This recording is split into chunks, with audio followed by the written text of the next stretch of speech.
नमस्कार, the oligo देखने वालों का स्वागत है। Exit poll 2024। राकेश टिकैत ने एग्जिट पोल पर ईवीएम के बहाने केंद्र पर साधा निशाना। राकेश जी ने बताया कि जिस देश का राजा ज्योतिषी और तानाशाह होगा तो एग्जिट पोल क्या करेगा उसका।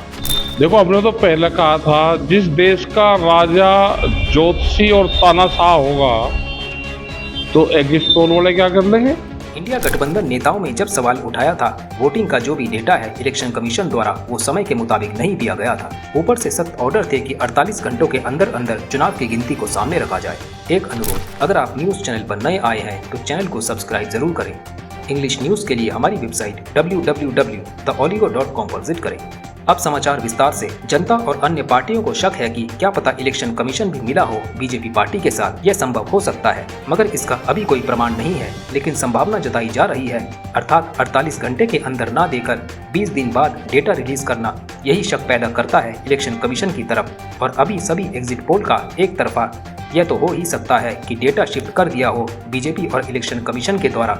ये जनता और विपक्षी पार्टियों का मानना है। इसी बीच जो राकेश टिकैत जो किसान नेता है जिन्होंने किसान आंदोलन के दौरान किसानों का साथ दिया था, जो कि बीजेपी सरकार के खिलाफ अनशन किया था दिल्ली हरियाणा बॉर्डर पर, और उन्होंने एक बड़ी बात कह दी है 2024 के इलेक्शन रिजल्ट को लेकर। राकेश टिकैत जी ने बताया कि ईवीएम में फीड किए जाने के बाद है ये एग्जिट पोल। राकेश टिकैत जी का कहना है कि जीते हुए सरकार को भी हरा दिया जाता है। बड़ौद हो या सहारनपुर हो या फिर बिजनौर हो, हर जगह बस यही देखने को मिलता है कि हार को जीत और जीत को हार। राकेश टिकैत जी ने जयंत चौधरी पर भी निशाना साधा। हमने तो यहाँ विधानसभा में देखा, आपने भी देखा, जहाँ पर बड़ौत में हम हैं यहाँ पे देखा। यहाँ पर तो उस टाइम पे तो जो जीते हुए कैंडिडेट थे वे आ रहे,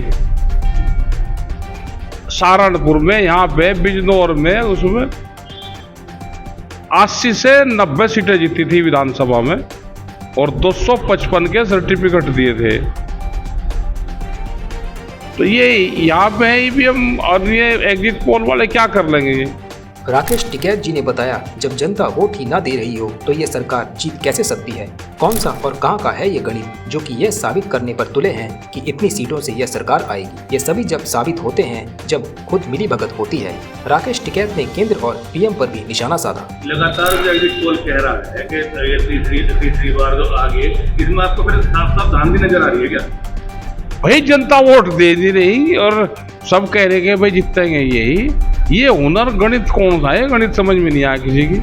राकेश टिकैत की तरफ कोई भी सरकार आए मगर उनकी कुछ उम्मीद आने वाली सरकार से इस प्रकार है कि आने वाली सरकार कर्जा माफी का सवाल, स्वामीनाथन कमेटी का रिपोर्ट का सवाल, एमएसपी गारंटी कानून का सवाल, और जैसे जैसे गर्मी बढ़ती जा रही है हमारे पर्यावरण का विनाश करने पर लगी है। पर सरकार को कोई मतलब नहीं, कोई लेन देन नहीं, कहीं पर भी जंगलों को काटे, पर्यावरण को हानि पहुंचाए। सरकार से इतना निवेदन है कि जंगलों को बचाए, ज्यादा से ज्यादा पेड़ लगवाए, पर्यावरण को साफ स्वस्थ पर्यावरण बनाए। और जो आदिवासियों की लड़ाई है उसमें राकेश टिकैत अपनी पूरी भूमिका निभाएंगे। तो हमारा तो किसी की भी सरकार बने, हमारा कर्जा माफी का सवाल है, स्वामीनाथन कमेटी का रिपोर्ट का सवाल है, हमारा जो एमएसपी गारंटी कानून है वो सवाल है। अभी बात जैसे पर्यावरण की बात हो रही, गर्मी बढ़ रही, सरकार को कोई मतलब इस चीज से नहीं है। दुनिया में गर्मी बढ़ो ये तो जंगल काटेंगे, हमारे यहीं के पेड़ लगे, जंगल बचे। जो आदिवासियों की पूरी लड़ाई है वो लड़ाई लड़ेंगे हम। हर स्टेट के जो इश्यू होंगे वहाँ पर सरकार किसी की भी हो, स्टेट और सेंट्रल स्तर पर लड़ाइयाँ लड़ी जाएगी। हमारा सरकारों से संबंध नहीं है, हमारा सरकारों की गलत पॉलिसी से संबंध है, हमारा किसी पॉलिटिकल पार्टी से नहीं है।